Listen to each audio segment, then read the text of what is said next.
Hey, Claudia. How are Hey, you? Tim. Good. Good. Well, I'm thrilled to talk about Spark and the chance to actually dive into what I thought was a fascinating read. Thank you. Yeah.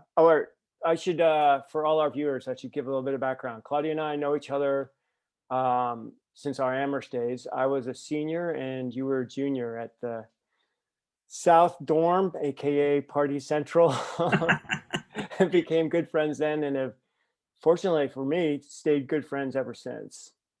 And I've seen you through an amazing career of journalism and now doing journalism and writing for magazines and writing books. And speaking of books, I want to bring up the New York Times bestselling book, Andy Warhol Was a Hoarder, which is a phenomenal book. And it's sort of, I think, a good springboard to start this conversation about Spark.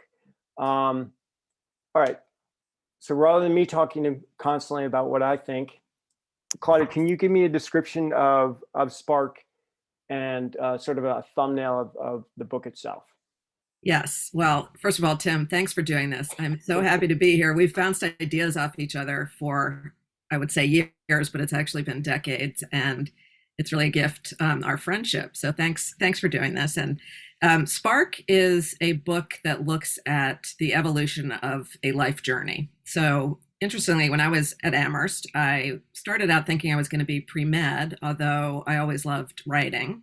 I was an English major, but I was interested in psychology and science. And when I left Amherst, I did start initially working as a paralegal. So my journey to becoming a journalist took a little while. It kind of zigged a bit and it zagged a bit. And eventually I became a journalist working at Newsweek.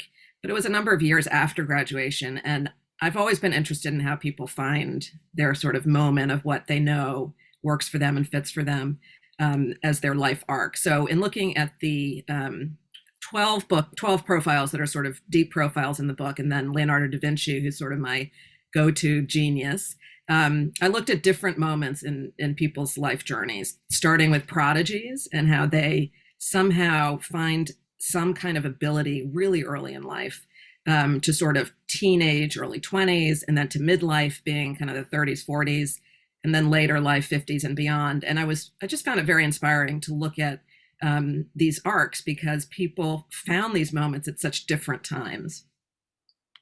And speaking of which, how did you actually get the spark, the inspiration for this? You mentioned Leonardo. Did it all come from that?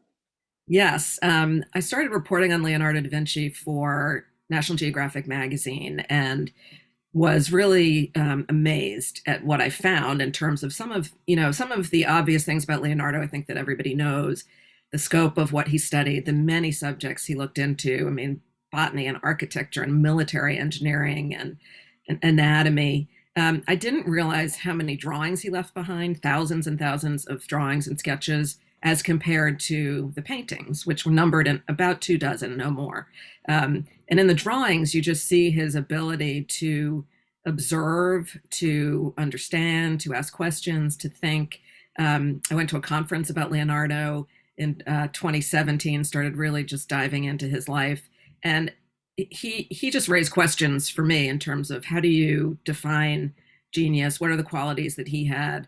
And what do you look for in other people? I was able to go to his hometown in Vinci, Italy, and learn about where he was born, looked at the landscape that he would have looked at as a young boy, and then kind of tracked his life all the way up to his death in France in the Loire Valley. So from there, I kind of was the springboard. What can I learn about genius, and how can I find it in other people? And that raises a question about genius. I mean, how did you define it? Right. So genius, I kind of think of it in different ways. The first way is sort of the big definition of genius and talking to researchers. I mean, there's no PhD program in genius. It's really a subject that people take on to study and figure out what are the elements. And they've kind of come up with four main categories. One would be intelligence, but a cautionary note that that doesn't necessarily mean a soaring IQ. You know, it might be a different kind of intelligence or ability. And then creativity, which is sort of, linked to imagination and curiosity. Then grit, some kind of a perseverance or a stick-to-itiveness that this person just kind of is drawn into the subject and doesn't ever want to leave it. There's a passion about learning more. And then the one I almost love the most of these elements is luck, because so often there is good fortune in some way, and it might be a parent, in the case of somebody like Mozart or Yo-Yo Ma, who I profile in the book, whose father was a musician and his mother a singer. And that's how he became introduced to music. So that could be a parent, it could be a mentor. I profile Eleanor Roosevelt in Spark, who met her mentor at boarding school in London, who really was the first person who sort of saw the curiosity of her mind, her ability, her potential. Some adult in the person's life that cultivates that journey. But, it also might be one of these crazy moments, like Julia Child, who's in the book, who has this meal in France, the first meal of her life in France, and it sparks this incredible desire to learn more. So those are sort of the four elements. And then just to move past the big definition, in the book, I use genius almost as I stretched the definition to also include moments of genius in people's lives. So they may not be the genius you think of and sort of on the pedestal kind of genius like Einstein or Marie Curie or somebody like that, but they have these moments of genius and leave some element of genius behind. Mm-hmm. Well, and what's also remarkable about the book is you touch on the science, the history, and then the biography, obviously the arc of their lives, or the arc of what of that spark, and how they've changed generations after them, or in some cases people are still alive but have changed Right. the world around them. Right. So how did you pick the 12? And there were 13, but Leonardo seems pretty clear. How about the other 12? What was the process? Right. So I kind of, I really made a list of many, many names where I wanted to find a group of people who stretched a historical, a nice number of years in history, let's say a couple of centuries at least, because I actually go back to Isaac Newton's life in the 1600s and then up to contemporary. I wanted to include men and women. I wanted to have some diversity. I wanted to have some level of difference in livelihood. So I didn't want 12 artists. I wanted a politician, an artist, a scientist, a chef, so that people, reading the book, and also for my own interest, these different kinds of careers, how do they evolve? How do you find them in each of these lives? And then I wanted to piece it together in a way that you would start in the beginning. And in my first chapter is Pablo Picasso, who was, drawing in the dust outside his home in Malaga, Spain, when he was just a tiny kid, and then progress by age of discovery, all the way up to my last profile as Grandma Moses, who's sort of the quintessential late bloomer. Didn't start painting until her 70s, had her first art show at the age of 80, and then had a 2-decade career. So that's the kind of arc that I was looking for, along with those other qualities of differences and interesting people that interested me. Yeah.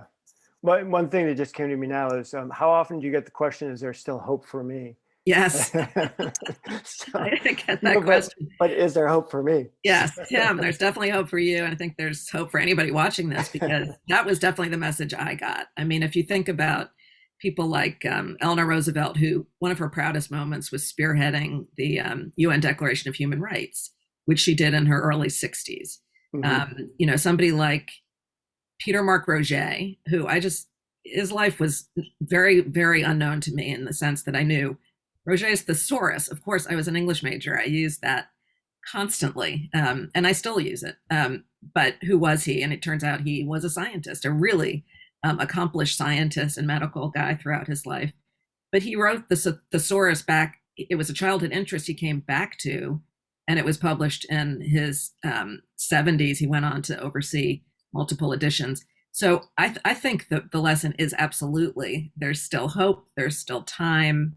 I think that we all, it's sort of a societal thing. I think we tend to give ourselves a kind of a a point at which things are said to be on the decline, or it's sort of retirement has this very heavy sort of sense of it's the end and you're just going to piddle around. But that's so untrue in terms of people's possibilities and potential. So I really see genius, and even in its small way, as like the pinnacle of each person's potential.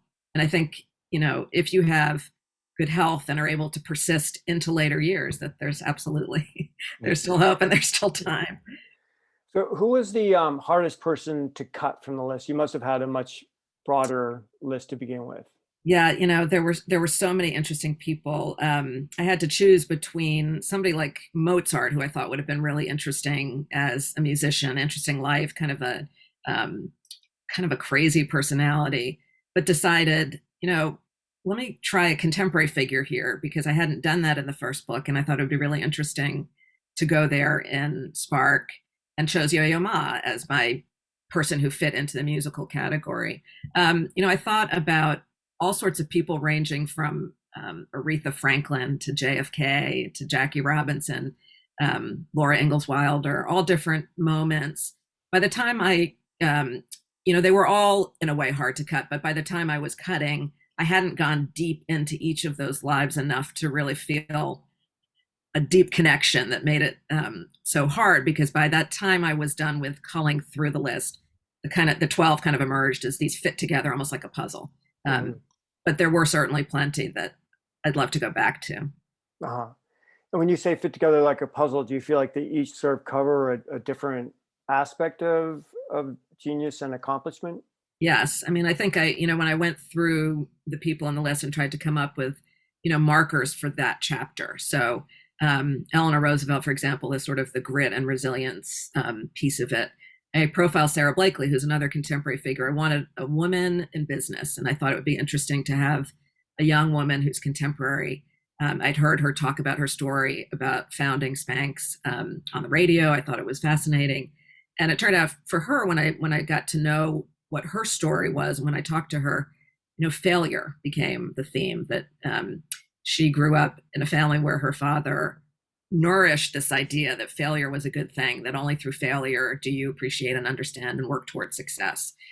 So she kind of well, you see, that would make me a genius if right. it was about failure. You must count failure as part of your life journey, because otherwise, if you don't fail, first of all, you probably don't get to success, because any genius, now I'm going to kind of go to Maya Angelou, who I profile also. She talks about how people would often say to her, you make it look so easy.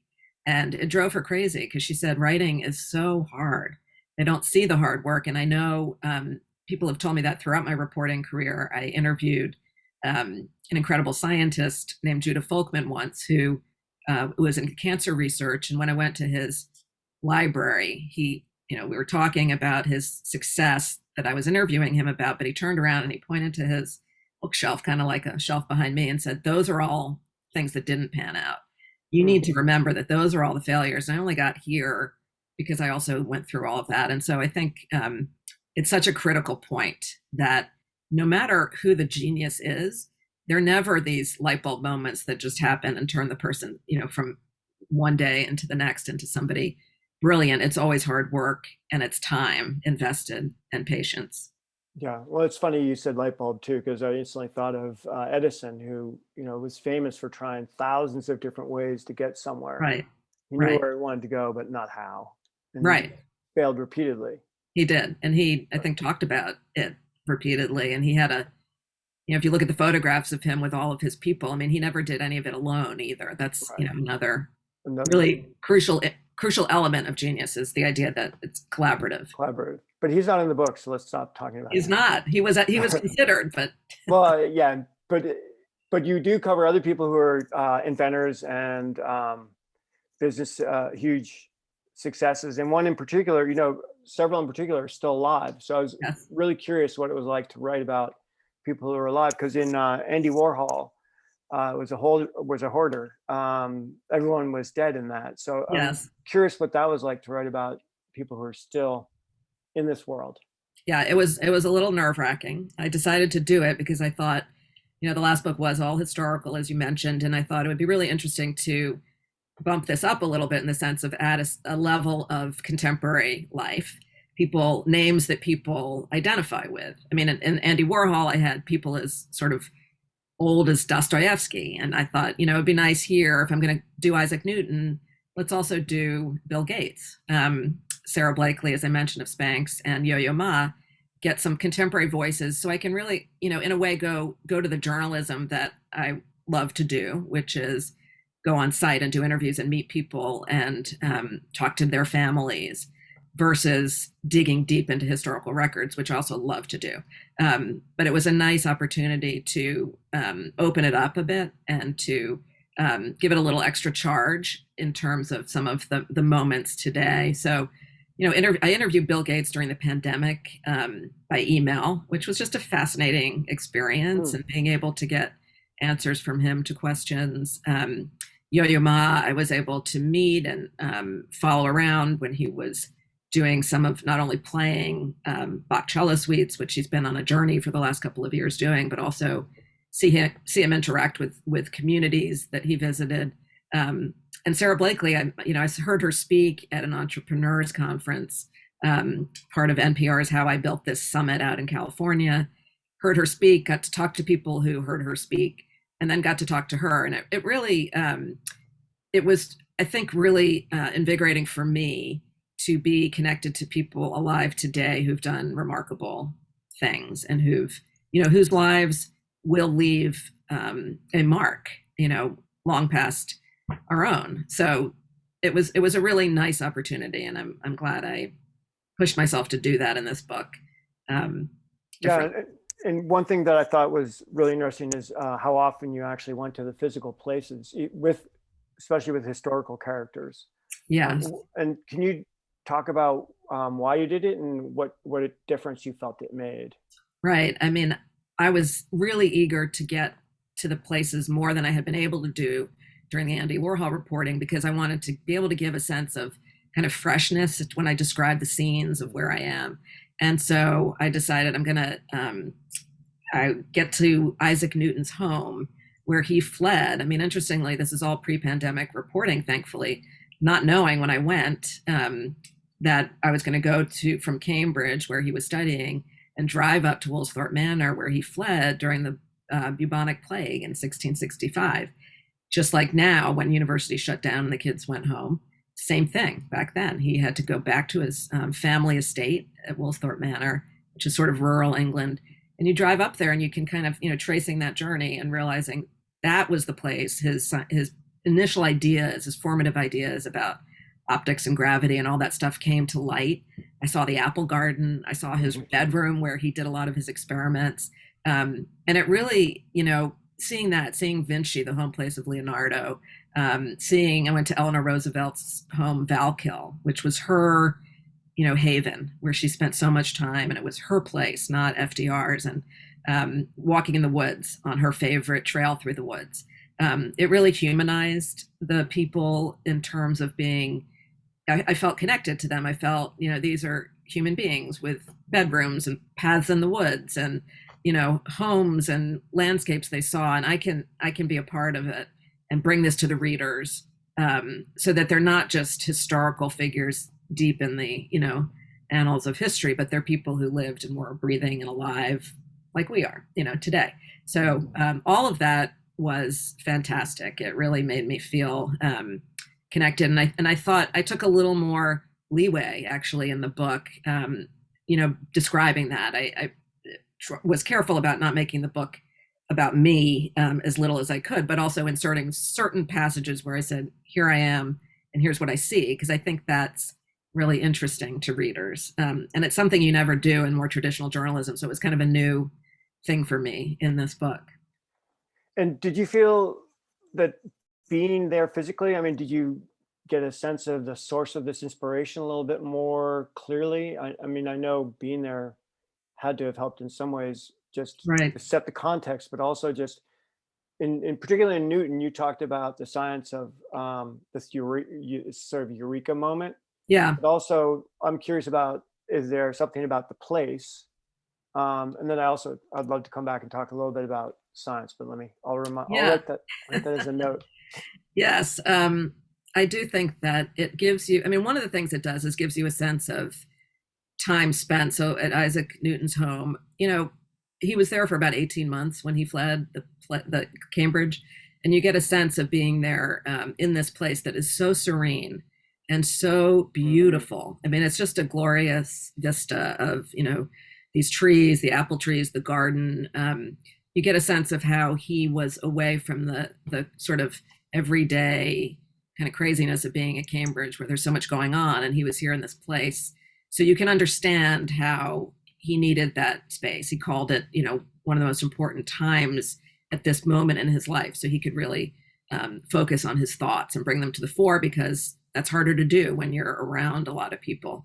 Um, and, even walking in the woods for Eleanor Roosevelt, I also went to Grandma Moses's home up in upstate New York, and seeing that, it was sort of the same idea that I can see how the places where they lived and had their most important moments, also are places that you and I both know. That so it doesn't have to be so special in a way, that they made it. They made those places special and used those places for their sources of inspiration, and you and I could find a similar place, of our own that provides. So it sort of is, I think, a lesson in, it's not only never too late, but it doesn't necessarily have to be that place. It can be your place.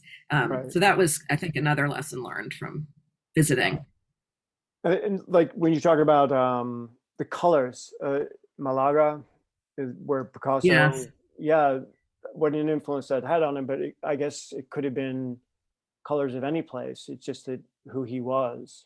Right. And there, I think, there probably is something to that place, the colors of the flowers, the trees. He did grow up. And there, I would say I would point back to that idea of good luck in a way, because he was born, it's the southern coast of Spain. And he sees also this complete mix of religion and history overlapping. So there's an old, Islamic building. There's Jewish history there. There's the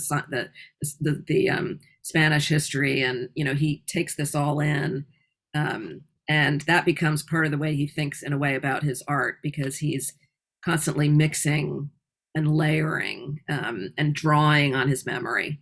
So I think in some cases that I think that did inspire him. That place did inspire him in a way that was pointed for him. Um, Yeah. yeah. One thing that really struck me is that I think in both books, but especially in Spark, I think there are only about 30 pages per character, which is incredibly tight. And you're covering the history and the context and the science, and then the arc of their biography. So, can you talk a little bit about that? I mean, because it's a real skill to be able to write something that sharply and pointedly, and at the same time still be. I mean, it moves so beautifully. It's all very smooth. It's not like you're delivering bullet points or something like that. Well, thank you. Right. And it is, it's hard. And certainly when I was writing Andy Warhol, it was my first experience doing that. And I learned in a way from that book how to do it in a way that I felt comfortable with, that worked. I do a lot of outlining. I mean, I read and read and read, and I do my interviews. I do a lot of course, historical reporting, trying to go back, thankfully, to the internet. I mean, so much has been digitized. It's a gift to go back to, letters that Isaac Newton wrote, things that people wrote about him, and all through history. Taking that all in, and I try to kind of outline as I go with points that just emerge, themes that start emerging as I read. And then there is a point in writing that you kind of have it all in your head, and you've got your notes, and then you sort of have to take a step and just let it flow a little bit, because it can be too restricted often. But for me, I need the outline to organize my thoughts, and it is hard to keep it short. There's a point at which in every chapter I'm thinking, how am I going to get to 30 pages? How do I do this? It's going to be impossible. I don't have enough. And then, and then I start and I realize, I do, and I need to pare it back. I started my journalism career at Newsweek, and I had to write within a a word count that was pretty tight. I mean, the old days of Newsweek, the stories tended to be a page or a few pages in a magazine. And this was a new experience. And what it allowed me to do was to kind of go with an idea or a theme or a description for longer, which was just such a, a gift in that way. I just loved being able to spin something out a little longer. But I think my Newsweek training also allowed me to keep things tight. Often writing those Newsweek stories, I would have to weave in and sort of literally, it's almost like, I don't know how to describe it, just kind of pinpoint places where I could stick in a little piece of information that would, stand for much more information so that people could understand it. And I think that helped me contain the pages. And also I was allowed to go longer a little bit. So that telling fact. Yes. Yeah. We kind of call it surgery, actually. Now that I remember, like it's surgical. It's sort of like you go in and you have to cut words surgically, but you can also add little snippets. Little nip, tuck, and implant. Yes, exactly. Exactly. So, well, I'm really curious about the transition from journalism to writing books, and I know you're still writing for Smithsonian, at least you were, and for National Geographic and a number. But first, describe to me your career as if I don't know it, and then also what it's like to write books versus for journalism. Right. So what I think I mentioned, after Amherst, I actually worked as a paralegal for a couple of years, and I decided law wasn't my path. And I did a trip actually to Southeast Asia, where I took a little backpack and went on my own on a trip to Southeast Asia, which lasted about 9 months. And it was kind of during that trip that I thought, I remember the moment seeing these farmers in the rice fields working at their work of cultivating the rice. And I thought, these people all around me are working. They've got a purpose. I'm just kind of traveling around. I need to figure out my purpose. I mean, these guys, everybody's working hard except me. And I decided there to apply for graduate school at Columbia, where I did it was an international affairs degree. I had thought about foreign reporting, but it also had a component of journalism because I was able to take courses at the journalism school at Columbia. And I did get a great sort of tutorials at the journalism school, and also at the School of International Affairs and writing and in journalism, and then got a job at Newsweek, where I started out as a researcher and then eventually was able to start writing and kind of found a niche in medicine and health, which was great for me because it went back to my interest in pre-med initially. And I was up in Boston in the bureau for a couple of years. It was a great place to be writing about medicine and health. And then in 2011, Newsweek changed hands. I was ready for a change.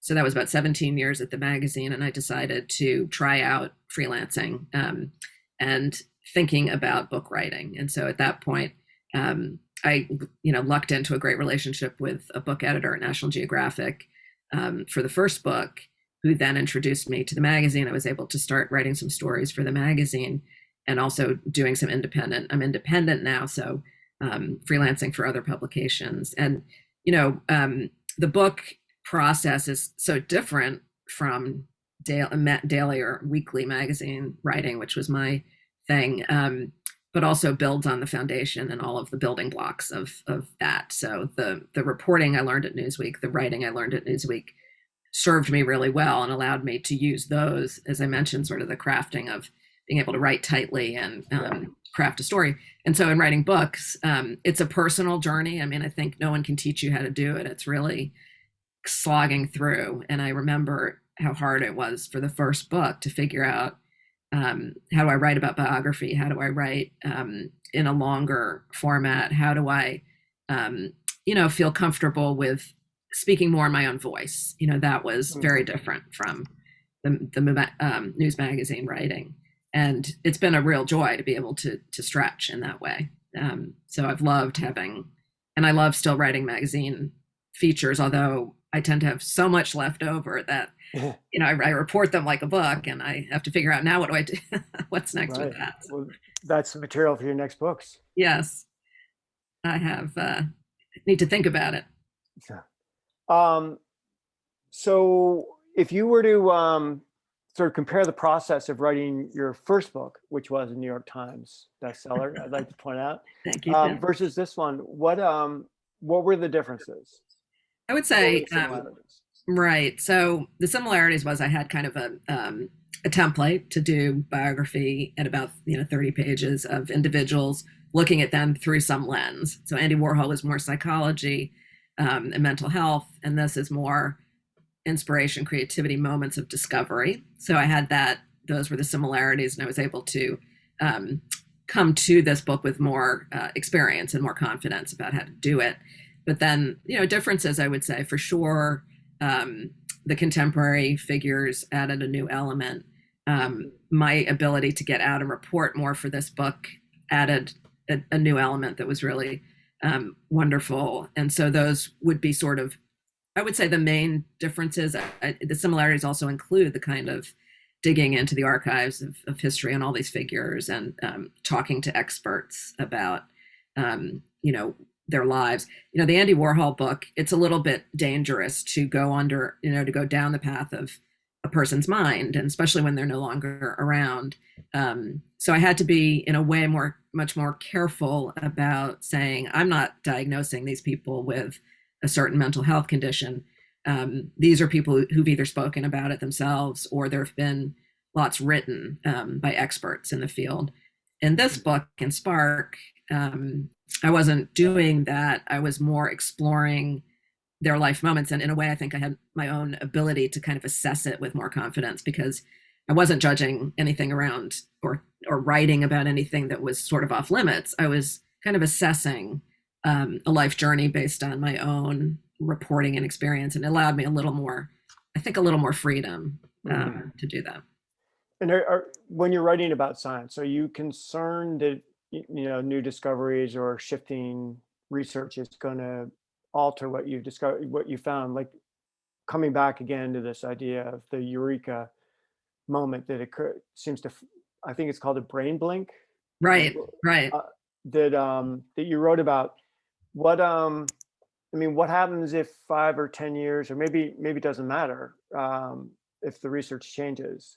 Right. I mean, that's a great question. And I think, I can only go with what the science is now, and sort of touch on the idea that brain science especially is evolving every year, every decade. And, when I talk to brain experts, they always tell me we're just beginning.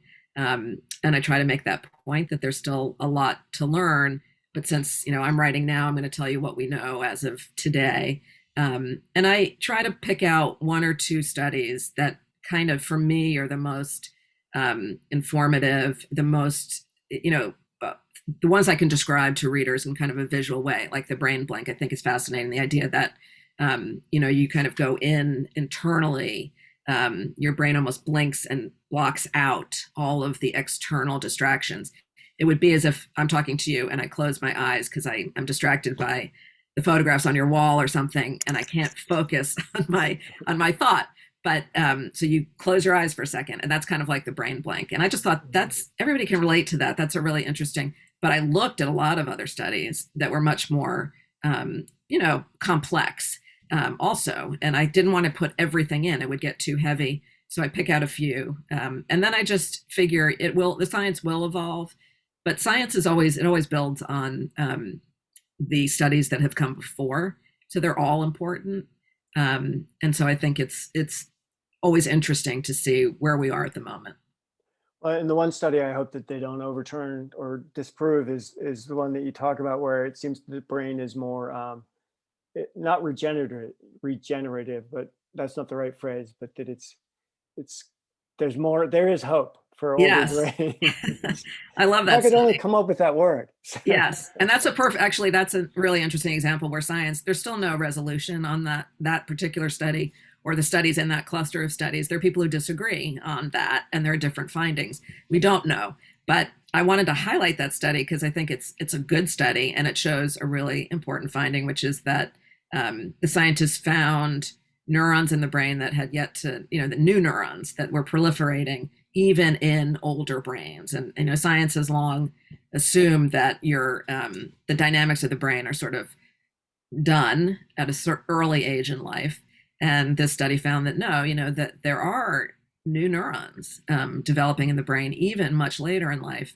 And so, yeah, I feel like that, if you put that together with the lifespan of humans, which is now increasing, pandemic aside, but increasing in general, it means we have more time potentially, and it means our brains are going to give us more time if this science is really true and pans out. So I think it's just fascinating to link the science to human potential, Mhm. and say, yeah, there's still hope. Yeah, and the way you linked it to their their biographies was also fascinating. Yes, Um, I all right, think. so go ahead. Yeah, I think for me, science. I love science, but when science gets too nitty gritty, I'm Mhm. not capable of appreciating it enough. Scientists who love getting down into the molecular details, love that stuff. I love it more when it connects to people. And I think biography, it's storytelling. And I think for anything in any field, storytelling is the way people learn best. So my kind of hope is that through the book, people do learn about science, but not as if it's a lesson, but as if it's Mhm. revealing in the course of a human life. So. Mhm. Um, all right, so tying it back to Amherst, what role do you think going to Amherst has played in your move into writing, and then from writing magazines into writing books? Or maybe it hasn't. No, Amherst absolutely has. I took courses at Amherst in different fields. I mean, I studied history, I studied art history, I studied some political history, I studied some science since I was pre med.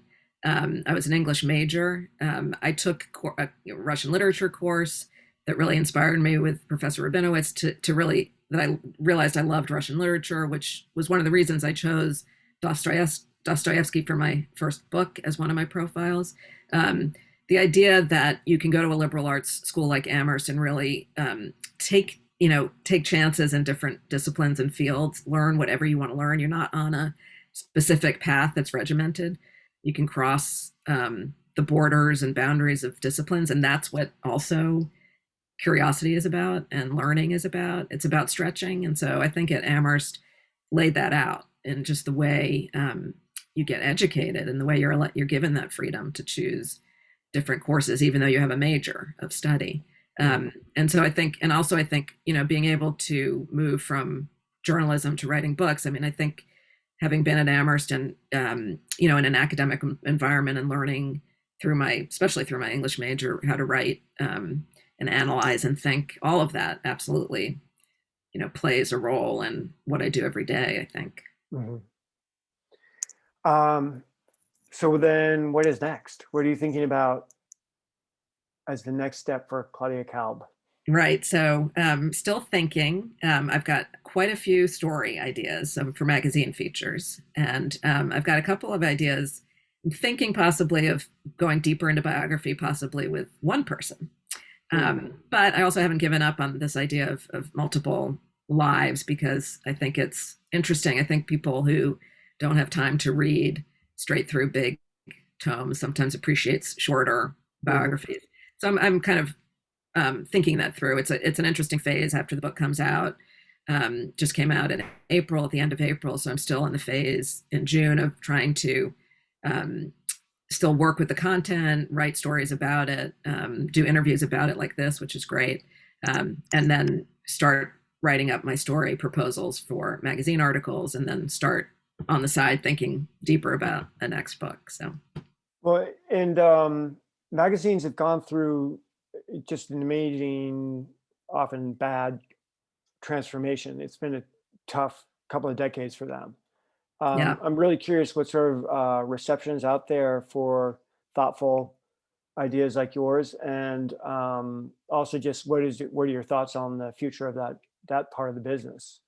Oh yeah, the business has changed completely, and it is very difficult. On the other hand, I think there's a lot of potential, certainly on digital reporting and journalism, and being Mm. able to do experiment with that a bit. And there are still, these magazines that I'm lucky enough to be connected to and write for, like National Geographic or Smithsonian. I wrote something for Scientific American recently.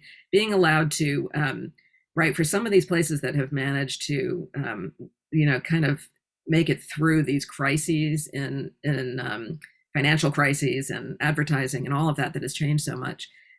So I still have faith. I think storytelling is going to be important in any format forever. So even if I have to adjust my skills at some point, I know you're in the field of storytelling, Tim, with your production for television and series. I think that it's important. So I think, in that way for both of us, let's have faith that stories will continue to be important. Yeah. And are you thinking, really interesting to me, are you thinking at all about podcasts? I know podcasts are probably almost gone by now. If I'm interested in them, it's almost yeah, completely done. No, I'm with you there. I mean, yes, I think podcasts could be really interesting, but I kind of do need to know. I think it'd be nice to know what's the next thing after the podcast, because maybe that's what you and I need to strive for, to go like catch up. But podcasts, I listen to them. I love them, and I think it's a great format. So we'll see. And thinking about it, like Warhol and Spark, they're actually pretty well set up for that format. Right Length, right sort of depth. I mean, they move along at a clip, but they also they touch on a lot of fascinating.